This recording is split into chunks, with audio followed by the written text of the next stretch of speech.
పరిశుద్ధ గ్రంథమైన బైబిల్ గ్రంథంలో నుండి ఫిలిప్పీయులకు రాసిన పత్రిక 3వ అధ్యాయము 14వ వచనం.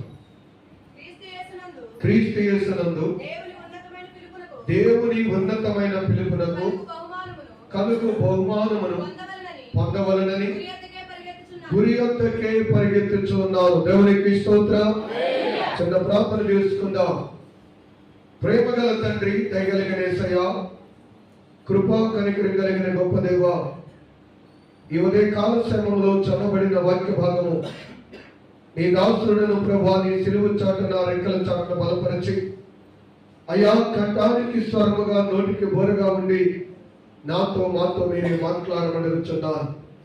ఈ లోకంలో మనుషులు ఎందరు మాట్లాడిన వ్యర్థము ప్రభువా, నీ దాసుడు అల్పుడు అయోగ్యుడు అయా నీ సిలువ చాటున మరుగు చేసి నీ దాసుని కంఠానికి స్వరముగా నోటికి బోరగా ఉండి పరిశుద్ధాత్మ దేవా ఈ ఉదయ కాల సమయంలో మీరు మాట్లాడుతూ ఉండగా అనేక హృదయాలు తెరవబడి నీ రాకడకు సిద్ధపరచబడే భాగ్యమును దయచేయమని యేసు నామమున అడుగుచున్నాను తండ్రి, ఆమేన్. క్రీస్తునందు ప్రియులారా, పరిశుద్ధ గ్రంథమైన బైబిల్ గ్రంథములో నుండి ఫిలిప్పీయులకు రాసిన పత్రిక 3వ అధ్యాయము 14వ వచనం మనం చదువుకున్నాం. దేవుని యొక్క వాక్య భాగంలో అపొస్తలుడైన పౌలు గారు సెలవిస్తున్నటువంటి మాట ఏంటంటే, నేను గురి యొద్దకే పరిగెత్తుచు ఉన్నాను. ఎక్కడికి పరిగెడుతున్నాడంట? చాలా మంది గురి లేకుండా పరిగెడతారు. మన జీవితంలో గురి ఉండాలి. క్రైస్తవుల జీవితంలో మరి ముఖ్యంగా గురి ఉండాలి. నువ్వేం గమ్యానికి చేరబోతున్నావు? నువ్వు ఎక్కడికి వెళ్తావు? ఈ లోకంలో ఉంటే ఎక్కడ ఏం చేస్తావు? ఒకవేళ ఈ లోకాన్ని విడిస్తే మనం ఎక్కడికి చేరతాం? గురి ఉండాలి గమ్యానికి. నీ ప్రయాణానికి ఒక గురితో నువ్వు ప్రయాణం చేస్తున్నావా? చదువుకునేటువంటి యవనస్తులు కూడా గమనించాలి. నువ్వేదో కాలేజీకి వెళ్తున్నాము, ఏదో స్కూల్కి వెళ్తున్నాము, వస్తున్నాము కాదు. నీ గురేంటి? నీ గమ్యం ఏంటి? ఏం చేద్దాం అనుకున్నావు? ఏం చదువుకుందాం అనుకున్నావు? ఉద్యోగం ఏం చేద్దాం అనుకున్నావు? అది నీ చిన్నతనం నుండి కూడా చదువులో నీకు ఒక గురి ఉండాలి. నేను ఇది అవ్వాలి, ఒక డాక్టర్ అవ్వాలి, లేకపోతే ఒక ఇంజనీర్ అవ్వాలి, ఒక లాయర్ అవ్వాలి, ఒక పోలీస్ అవ్వాలి, నేను ఒక ఉద్యోగం చేద్దాం అనుకుంటున్నాను, లేదా నేను ఒక పేడకాలు చేద్దాం అనుకుంటున్నాను. ఇది కూడా వద్దులే. ఎందుకంటే మా అమ్మకి మా నాన్నకి పెట్టిన పిచ్చగాని నాకు చదువు వస్తుందా అన్నాడంటే ఒకటి. మా అమ్మకి మా నాన్నకి పిచ్చ చదవాలని, కానీ నాకు చదవాలనిపించలేదు, నాకు పేడకాలు తీయాలనిపించింది. చాలా మందిని తల్లిదండ్రులు లక్షల రూపాయలు పెట్టి ఖర్చు చేసి తిని తినక కష్టపడి వాళ్ళు ఒక ఉన్నతమైన స్థానంలోకి వెళ్ళాలి. మనం చేసినట్లుగా వాళ్ళ కూలి పని చేయకూడదు, మనం చేసినట్లుగా ఒక దగ్గర చేయి చాచకూడదు. మనలాగా ఎండలో ఎండి వాళ్ళకి తడిచి ఏ పని పడితే ఆ పని కాకుండా నా పిల్లడు పలానా జాబ్ చేస్తున్నాడు, నా పిల్లడు పలానా ఉద్యోగం చేస్తున్నాడు, మా అమ్మాయి పలానా కంపెనీలో పనిచేస్తుందని చెప్పుకోవాలని ప్రతి తల్లికి తండ్రికి ఆశ ఉండి వారికి ఉన్న అవసరమైతే కొంతమంది బంగారాలు అమ్మే చదివిస్తున్నారు, కొంతమంది పొలాలు అమ్మేస్తున్నారు, కొంతమంది ఇల్లు కట్టుకున్న ఇల్లు కూడా అమ్మేసి బిడ్డల చదువు కంటే ఎక్కువేముంది, వాళ్ళు బాగుంటే చాలు, వాళ్ళు చదువుకుంటే చాలని ఆ బిడ్డల కొరకు లక్షల రూపాయలు ఖర్చు చేస్తున్నారు. కానీ కొందరు దుర్మార్గులైనటువంటి పిల్లలు ఉన్నారు. దుర్మార్గులందుకు బాధపడవలసిన లేదు. ఎందుకో తెలుసా? తల్లిదండ్రుల కష్టాన్ని తెలుసుకోకుండా, తల్లిదండ్రులు పడుతున్న శ్రమను తెలుసుకోకుండా, తల్లిదండ్రులు ఇస్తున్న ధనాన్ని డబ్బుని ఖర్చు చేసుకుంటూ జనసాలకు తిరుగుతూ వ్యర్థముగా ప్రియులారా పనికి మారిన లోక సంబంధమైన ప్రేమని, దోమని, ప్రియులారా సినిమాలని, శిఖార్లని తిరిగి తల్లిదండ్రులు ఇచ్చినటువంటి ఆ ధనాన్ని కూడా ఖర్చు చేసి చివరికి ప్రియులారా తల్లిదండ్రులకు కన్నీరు కూడా కాదు మిగిలిచేది, రక్తపు కన్నీరు మిగిలిస్తున్నారు. వాళ్ళు ఏమనాలి? దుర్మార్గులన్నా తక్కువేనని అడిగితే. ఎందుకో తెలుసా? కడుపు కట్టుకుని, ఆకలి చంపుకొని, ఆశలు చంపుకొని వాడు చదువుకోవాలి, అది చదువుకోవాలి, ఆ బిడ్డ చదువుకుంటే బాగుంటుందని ఎన్నో ఆశలు, ఎన్నో కోరికలు, మనం చేయలేని మన పిల్లలైనా బాగుంటే చాలని ఆ తల్లిదండ్రులు ఆశ పెట్టి చదివిస్తున్నారు మిమ్మల్ని. గుర్తుపెట్టుకోండి, దేవుని మందిరానికి వస్తున్న, ఆరాధనకు వస్తున్న ఎవరి పిల్లలారా, స్కూల్కి వెళ్తున్న వారులారా, కాలేజీకి వెళ్తున్న వారులారా, ప్రభు దగ్గరికి వస్తున్న వారులారా, మిమ్మల్ని లోకంలో వాళ్ళు చూసినప్పుడు ఫలానా బిడ్డ దేవుని దగ్గరికి, ఫలానా వ్యక్తి ప్రభు దగ్గరికి ఎంత బాగా చదువుకున్నాడు, వారికి ఒక గురి ఉందే. నీకు ఒక గురి ఉందా? నీకు ఒక లక్ష్యం ఉందా? గురి లేకుండా ఒకవేళ చదువులో ఉంటే, గురి లేకుండా ప్రయాణం చేస్తూ ఉంటే, గురి గురి లేని బాణం ఎక్కడ తగ్గుతుందో తెలియదు, చివరికి వచ్చి మళ్ళీ వారికి గుచ్చుకోవచ్చు. అది గురి ఉండాలి నీ జీవితంలో. నువ్వే గమ్యానికి చేరతావనేది ఒక లక్ష్యం ఉండాలి. ఆ లక్ష్యాన్ని పట్టుకునే పట్టుదల కలిగి ప్రియులారా చదువుకునే వ్యక్తిగా ఉండాలి. పౌలు అంటాడు, నాకు ఒక గురి ఉంది, ఆ గురి యొద్దకు పరిగెడుతున్నాను. ఏంటో తెలుసా ఆయన గురి? క్రీస్తు యేసునందు బహుమానము పొందాలని నాకు గురి. నా గురి ఏంటంటే ఈ లోక సంబంధమైన దాని మీదే కాదు, క్రీస్తు యేసునందు దేవుడు నాకు పరలోకంలో ఏ బహుమానం దాచాడో, ఏ బహుమానం సిద్ధపరిచాడో ఆ బహుమానం పొందుకోవాలని పౌలు గారు అంటాడు, నేను గురి యొద్దకు పరిగెత్తుచూ ఉన్నాను.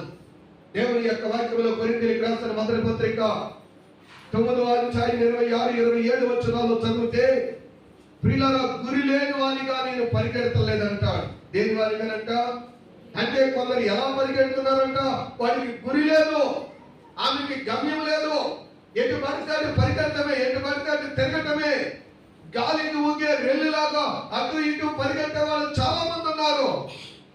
దేవుని విడిచిపెట్టి లోకంలోనికి వెళ్ళి లోకానుసారంగా నడుచుకునే వ్యక్తులు చాలా మంది ఉన్నారు.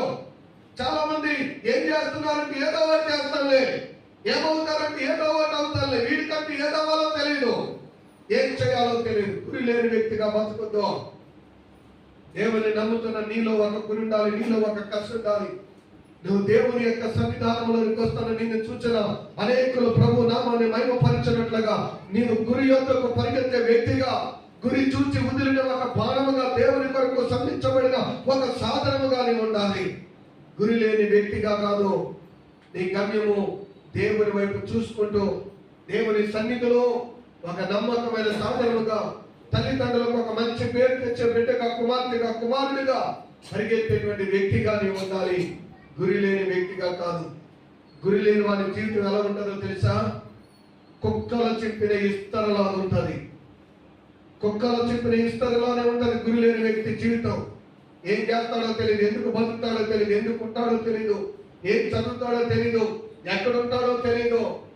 ప్రియులారా ఏం చేస్తున్నాం అంటే అందరూ బతుకుతున్నాం, మనము బతుకుతున్నాం కాదు. మనతో పాటు చాలా జంతువులు బతుకుతున్నాయి. జంతువులతో సమానంగా బతకో, జంతువులాగానే ఉండకో.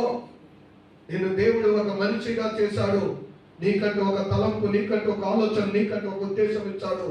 నీ పట్ల దేవుని ఒక ప్రణాళిక ఉంది. ఆ ప్రణాళిక నెరవేర్చడం కోసమే ప్రియులారా దేవుడిని నీ భూమి మీదకి తీసుకొచ్చాడు.